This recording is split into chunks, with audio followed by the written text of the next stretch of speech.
عشق میں بس فائدے اچھے نہیں ہوتے جناب۔ عشق میں تھوڑا بہت نقصان ہونا چاہیے۔ جسم کو آغوش میں لیتے ہو پر سوچا ہے کبھی؟ روح کا بھی کچھ سر و سامان ہونا چاہیے۔ Welcome back to Urdu zone 24۔ چلیں شروع کرتے ہیں اپنے ناول کی اگلی قسط۔ یہ آج یونیورسٹی میں کس کا بچہ آ گیا ہے؟ ایک تو ٹیچرز اپنے بچے اسی لیے لاتی ہیں تاکہ ہم ان کے لاڈ اٹھائیں۔ اپنی کلاس میں ایک خوبصورت بچے کو کھیلتا ہوا دیکھ کر فائزہ کو تب چڑھی۔ سب لوگ دیکھتے ہی سمجھ گئے تھے یہ کسی ٹیچر کا بچہ ہو سکتا ہے، کیونکہ کلاس میں کوئی بھی لڑکی شادی شدہ نہیں تھی۔ اگر تھی بھی تو یہ اجازت نہیں تھی کہ وہ اپنے بچے ساتھ لے کر آئے۔ تم کیوں اتنا چڑ رہی ہو؟ دیکھو کتنا معصوم سا بچہ ہے۔ روح نے اس بچے کی طرف مسکرا کر دیکھا۔ ہاں معصوم، مجھے ایک نمبر کا شیطان لگتا ہے۔ تم نے اس کی طرف مسکرا کر دیکھا اور بدلے میں تمہیں تیور دکھا رہا ہے۔ فائزہ نے اس کی توجہ بچے کے تاثرات کی طرف دلوائی۔ ہاں لگ تو ایٹیٹیوڈ ہی بچہ رہا۔ اسے چھوڑو، ہم اپنی کلاس لینے چلتے ہیں۔ فائزہ نے سرے سے ہی اس بچے کو اگنور کر ڈالا۔ تم جاؤ، میں اس کے پاس رہتی ہوں۔ وہ اس بچے کے سامنے بیٹھ گئی۔ دیکھو روح، اس کے سامنے بیٹھنے کا کوئی فائدہ نہیں ہے۔ میں انکل کو بتاؤں گی تم نے بچے کی خاطر لیکچر مس کر دیا۔ فائزہ کی دھمکی کارآمد ثابت ہوئی اور وہ اس بچے کو چھوڑ کر اس کے ساتھ چل دی۔ مجھے اس بچے سے واقعی کوئی مطلب نہیں ہے، بس اس کی نیلی آنکھیں مجھے اپنی طرف کھینچ رہی تھی۔ مجھے لگتا ہے میں نے ان آنکھوں کو کہیں دیکھا ہے۔ اس میں کون سی بڑی بات ہے؟ یہاں پر زیادہ تر لوگوں کی آنکھیں نیلی ہوتی ہیں، تم نے کسی کی دیکھ لی ہوں گی۔ فائزہ نے اس کے کھوئے کھوئے انداز میں ذرا سی بھی دلچسپی نہیں لی۔ جانتی تھی وہ کس بارے میں سوچ رہی ہے اور نیلی آنکھیں کیوں اپنی طرف مائل کرتی محسوس ہوتی ہیں، مگر فی الحال وہ اسے کسی بات کا جواب نہیں دے سکتی تھی۔ اس کی زندگی میں جتنی بھی الجھنیں تھیں وہ اسے خود ہی سلجھا سکتی تھی، یا پھر اسے سلجھانے میں اذلان شاہ مدد کر سکتا تھا۔ وہ تو بس ایک بے ضرر مہرہ تھی اور اس کی خبریں دینے کے لیے یہاں موجود تھی۔ زندگی میں رہنے کے لیے کوئی پناہ گاہ چاہیے تھی تو یہ پناہ سب سے بہترین تھی۔ اب جب کہ وہ پڑھائی کر رہی تھی تو اپنا کہیں اور انتظام جلد سے جلد کرنا تھا، کیونکہ اذلان شاہ کے ساتھ جانے کے بعد مامک اسے اپنے ساتھ نہیں رکھے گا۔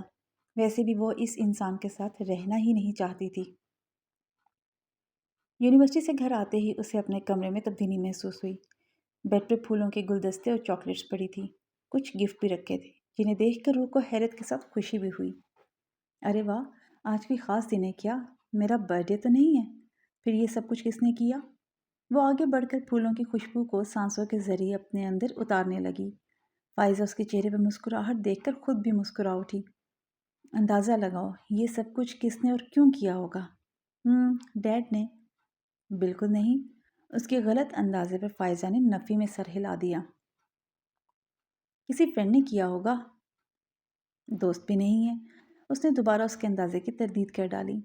پھر کون ہے؟ روح اب مشکوک نظروں سے سارے سامان کو دیکھ رہی تھی۔ یہ ہے اینڈی صاحب۔ کل رات تمہارے ساتھ مذاق کرنے کی معافی کے طور پر اس نے یہ سب انتظامات کیے ہیں۔ تمہیں سوری کا کارڈ بھیجا ہے، گفٹس اس لیے تاکہ تم خوش ہو جاؤ، پھول اس لیے تاکہ تمہارا موڈ فریش ہو جائے، اور چاکلیٹس اس لیے تاکہ تم اپنا غصہ بھول کر اس کے ساتھ دوستی کر لو۔ دوستی اور اینڈی سے ناممکن۔ دھپ سے بیڈ پر بیٹھ کر وہ سب سے بڑا گفٹ کھولنے لگی۔ موڈ ویسے تو نارمل تھا، لیکن دوستی کے بارے میں سوچنا بھی نہیں چاہتی تھی۔ مگر جیسے ہی گفٹ کے باکس سے گلابی رنگ کا ٹیڈی بیئر نکلا تو اس کی خوشی کی انتہا ہی نہیں رہی۔ او خدا، یہ کتنا خوبصورت ہے، یہ تو مجھے چاہیے تھا، مگر ڈیڈ نے لے کر ہی نہیں دیا، کیونکہ انہیں یہ بچوں والی چیزیں نہیں پسند۔ ٹیڈی بیئر کو سینے سے لگا کر وہ خوشی سے جھوم اٹھی۔ اب اس سے دوستی کرو گی کہ نہیں؟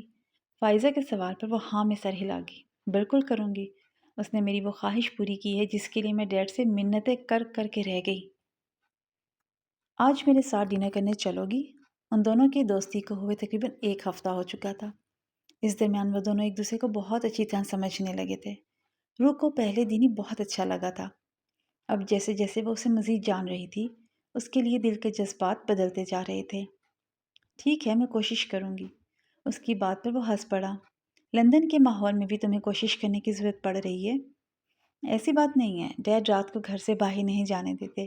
اگر کوئی ضروری کام ہو تبھی باہر جانے دیتے ہیں۔ تو میں ہاں سمجھوں کہ نہ؟ ویسے مجھے پہلی بار ایسا لگ رہا ہے کہ تم کسی کے حکم تلے چلتی ہو۔ اس نے جان بوجھ کر یہ بات بولی تھی تاکہ اس سے غصہ آ جائے۔ ایسی بات نہیں ہے، میں اپنی مرضی کی مالک ہوں، میں کچھ بھی کر سکتی ہوں۔ اور تم ڈنر کے لیے ہاں ہی سمجھو، میں آ جاؤں گی۔ ٹھیک ہے، میں انتظار کروں گا۔ اسے اپنے فلیٹ تک چھوڑ کر وہ بھی اپنے فلیٹ میں آ گیا۔ آج بہت خوش لگ رہے ہیں بھائی، ابرز نے اسے خوش دیکھ کر سوال کر ڈالا۔ ہاں خوش تو ہوں، مجھے لگتا ہے بہت جلد المیرا کو لے کر واپس پاکستان چلا جاؤں گا۔ کیا عوامی خانزادہ مانے گا؟ جب وہ خود مجھے اپنا ہمسفر چن لے گی تو اس کے باپ کو ماننا ہی پڑے گا۔ اس بار وہ مجبور ہوگا، اسی لیے زیادہ دیر رکاوٹ کھڑی نہیں کر پائے گا۔ جس کا مطلب آپ بھابھی سے اپنی محبت کا اظہار کرنے والے ہیں۔ بالکل، وہ وارڈروب سے اپنی خاطر کوئی سوٹ منتخب کر رہا تھا۔ تم سناؤ، اشنا سے کوئی بات کی؟ اس کی رضامندی پوچھی؟ نہیں، ابھی تو کچھ نہیں پوچھا۔ جب بھی بات کرنے جاتا ہوں تو کوئی نہ کوئی بہانہ بنا کر بھاگ جاتی ہے۔ تو پھر آج میں روح کو اپنے ساتھ لے کر جا رہا ہوں، تم بھی اس سے تفصیلی بات کر لو۔ جیسے ہی وامق خانزادہ شادی کے لیے مان جائے گا تو اسے اپنے ساتھ وہ نہیں رکھے گا، تب اس کا کوئی ٹھکانہ نہیں بچے گا۔ اسے کسی اور ٹھکانے کی ضرورت بھی نہیں، میں ہوں اس کے لیے۔ وہ جھٹ سے بولا۔ میں جانتا ہوں، لیکن یہ بات اسے بھی تو پتہ ہونی چاہیے۔ ہاں آپ ٹھیک کہہ رہے ہیں بھائی، آج مجھے واقعی اس سے بات کر لینی چاہیے۔ سر مینیو۔ ویٹر نے مینیو کارڈ ان دونوں کے سامنے لہرایا، جسے اینڈی نے تھام لیا۔ روح نے منہ بنا کر اس کی طرف دیکھا، جس نے اس سے پوچھنا بھی ضروری نہیں سمجھا تھا، اور خود ہی آرڈر کرنے لگ گیا۔ تم مجھے ڈنر کروانے لائے ہو، کم از کم میری پسند تو پوچھنی چاہیے۔ میں جانتا ہوں تمہیں کیا پسند ہے، اسی لیے تمہارے لیے بھی میں ہی آرڈر کروں گا۔ مینیو کارڈ کو غور سے دیکھتے ہوئے وہ سنجیدہ لہجے میں گویا ہوا۔ اور ابھی ہماری دوستی ہوئے صرف چند ہی دن ہوئے ہیں اور تمہیں میری پسند ناپسند کے بارے میں معلوم پڑ گیا؟ بالکل، مجھے لگتا ہے میں ہمیشہ سے ہی تمہاری پسند ناپسند کے بارے میں جانتا ہوں۔ تم بہت اوور کانفیڈنٹ ہو رہے ہو۔ نہیں، مجھے خود پر یقین ہے۔ چند چیزیں ویٹر کو بتا کر وہ پوری طرح اس کی طرف متوجہ ہوا۔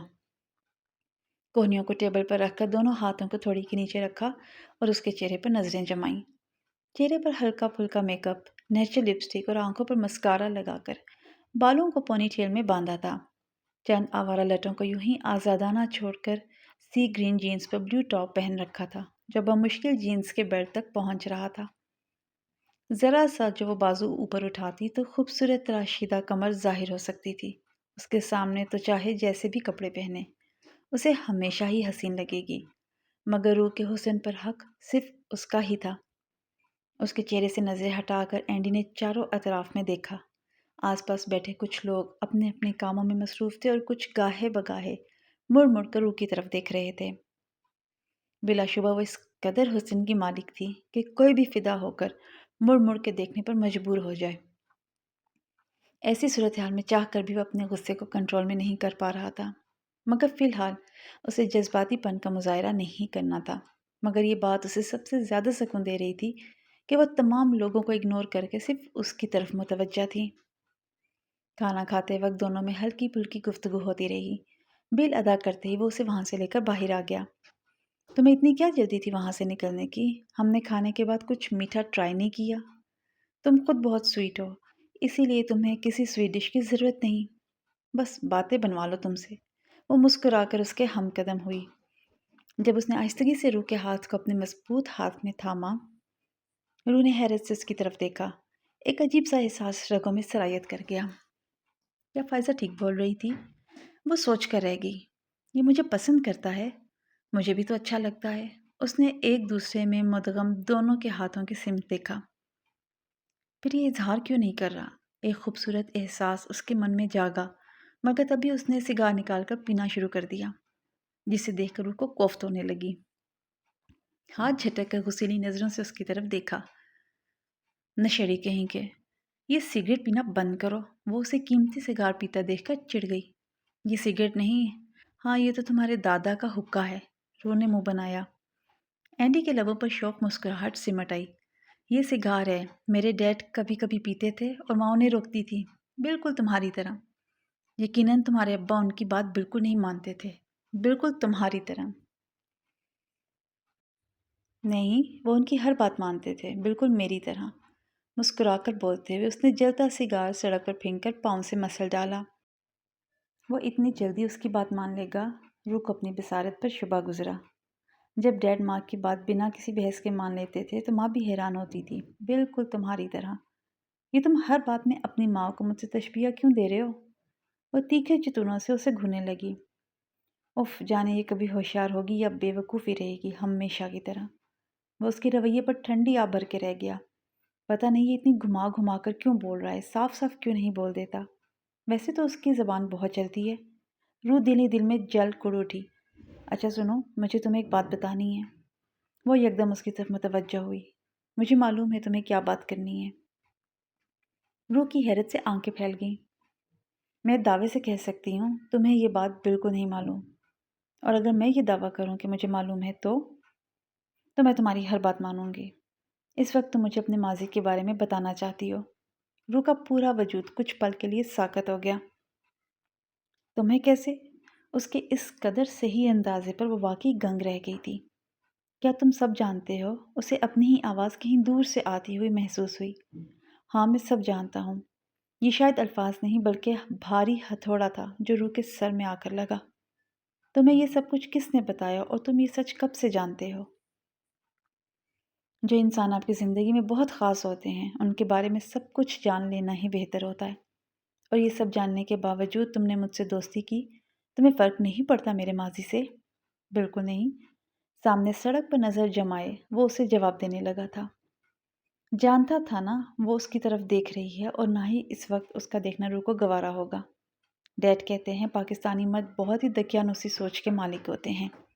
وہ کسی ایسی عورت کو پسند نہیں کرتے جس کا ماضی داغدار ہو۔ کیا تمہارے ڈیڈ پاکستانی نہیں ہیں؟ اینڈی کے سوال پر وہ خاموش ہو کر رہ گئی۔ مگر وہ میرے ڈیڈ ہیں۔ بات اگر پاکستانی مردوں کی دقیانوسی سوچ کی ہے تو ہر مرد کی سوچ دقیانوسی ہوئی۔ ان میں تمہارا باپ بھی آتا ہے۔ دقیانوسیت سوچ سب کے لیے خاص کرتی ہے، تو پھر چاہے باپ ہو یا کوئی اور رشتہ رکھنے والا مرد۔ مگر مجھے تمہارے ماضی سے فرق نہیں پڑتا، لیکن میں بھی تمہیں اپنا ماضی بتانا چاہوں گا۔ چلو میرے ساتھ۔ وہ اسے لے کر گاڑی میں آ بیٹھا۔ کہاں لے جا رہے ہو؟ اپنے فلیٹ میں۔ فلیٹ میں؟ وہ ہچکچائی۔ فکر مت کرو، کچھ غلط نہیں کروں گا۔ وہ سمجھ رہا تھا کہ روح جھجک محسوس کر رہی ہے۔ وہ روح کو لے کر اپنے فلیٹ میں آ گیا، جبکہ روح کا اپنا فلیٹ چند قدم کی دوری پر تھا۔ تم یہاں اکیلے رہتے ہو؟ اس نے ایک تائرانہ نگاہ پورے فلیٹ پر ڈالی۔ نہیں، یہاں میں اپنے بھائی کے ساتھ رہتا ہوں۔ ہم لوگ یہاں بزنس کے سلسلے میں آئے تھے۔ مگر میں نے تو تمہیں کبھی بھی کوئی کام کرتے نہیں دیکھا۔ مجھے نہیں لگتا محبت سے بڑا کوئی بزنس ہو سکتا ہے۔ جب محبت ہو جائے تو کام میں بھلا کہاں دل لگتا ہے؟ تو تم کہنا چاہتے ہو تمہیں محبت ہو گئی ہے، اس لیے تم کام نہیں کرتے؟ بالکل۔ وہ اس کا ہاتھ پکڑ کر ایک کمرے میں لے آیا، اسے صوفے پر بٹھا کر خود بیڈ کی سائڈ ٹیبل سے ایک البم نکال لایا۔ یہ کیا ہے؟ روح نے اشتیاق سے اس البم کی طرف دیکھا۔ کہنے کو تو یہ ذرا سا فوٹو البم ہے، لیکن میرے لیے میری پوری دنیا ہے۔ وہ بھی اس کے برابر آ بیٹھا۔ اس میں میرا سارا جہاں سمایا ہے، کیونکہ اس میں میری فیملی کی تصویریں ہیں جو ساتھ نہیں ہیں۔ یہ تصویریں ان کی یادوں کو تازہ کرتی ہیں۔ البم کھول کر ایک تصویر اس کے سامنے کی، جسے دیکھتے ہی روح کو اپنا دماغ سن ہوتا ہوا محسوس ہوا۔ یہ میرے نانا نانی ہیں، اسود ملک اور کرت ملک۔ یہ دونوں ایک دوسرے سے بہت محبت کرتے تھے۔ خاندان میں آج بھی ان کی محبت کی مثال دی جاتی ہے۔ روح نے تھر تھراتے ہاتھوں سے وہ البم تھام لیا۔ کب خود بخود آنکھوں کے کناروں میں نمی گھل آئی، اسے خبر ہی نہیں ہوئی۔ یہ اب گلے میں گلٹی سی ابھرنے لگی۔ تصویروں کو انگلیوں کی پوروں سے چھوتے ہی کسی اپنے پن کا احساس ہوا۔ یہ اب اس دنیا میں نہیں ہے۔ اینڈی کے لفظوں پر اس کی دھڑکن بالکل مدھم ہو گئی۔ آنسو نکل کر تصویر پر جا گرے۔ وہ کیوں رو رہی تھی، کس لیے رو رہی تھی، اسے کچھ خبر نہیں تھی۔ بس اتنا معلوم تھا، ان دونوں کو دیکھتی دل میں ایک عجیب سا احساس جاگ اٹھا تھا۔ اینڈی کے بولنے سے پہلے ہی اس کا دل گواہی دے رہا تھا کہ شاید ان کے ساتھ کچھ برا ہو چکا ہے۔ اینڈی نے وہ تصویریں الٹ کر دوسری تصویر اس کے سامنے رکھی۔ ان کو دیکھ کر بھی وہی احساس ہو رہا تھا جو پچھلے دونوں تصویروں کو دیکھنے پر ہوا۔ یہ میرے ماما بابا ہیں۔ اینڈی کے لہجے میں بے انتہا کرب محسوس کر کے نم پلکیں اٹھا کر انہیں اس کی طرف دیکھا۔ ان جیسی محبت مجھے نہیں لگتا کوئی کر سکتا ہے۔ یہ دونوں ہی میرے آئیڈیل رہے۔ جانتی ہو، میری ماں بہت بہادر تھی۔ کبھی کبھی ہم مہینے میں ایک بار ان کے درمیان مقابلہ کرواتے تھے اور بابا ہمیشہ جان بوجھ کر ہار جاتے تھے۔ روح نے جب اس کے لفظوں پر غور کیا تو دل ڈوب کر ابھرا۔ ہاں تھے، کیونکہ اب وہ اس دنیا میں نہیں ہیں۔ روح کو اپنے ہاتھ پاؤں ٹھنڈے ہوتے ہوئے محسوس ہوئے۔ میرے نانا نانی اور ماما بابا کا انتقال ایک ہی دن ہوا تھا۔ یہ حادثہ میری پوری دنیا بدل گیا۔ میں اس حادثے سے پہلے دوسروں کی طرح نارمل انسان تھا، مگر پھر میں نارمل نہیں رہا۔ میں نے اپنی زندگی میں بہت غلطیاں کی، لیکن جتنی بھی غلطیاں کی غصے میں کی، اور پھر ان کو سدھارنے کی بھی کوشش کی، لیکن زندگی الجھتی چلی گئی۔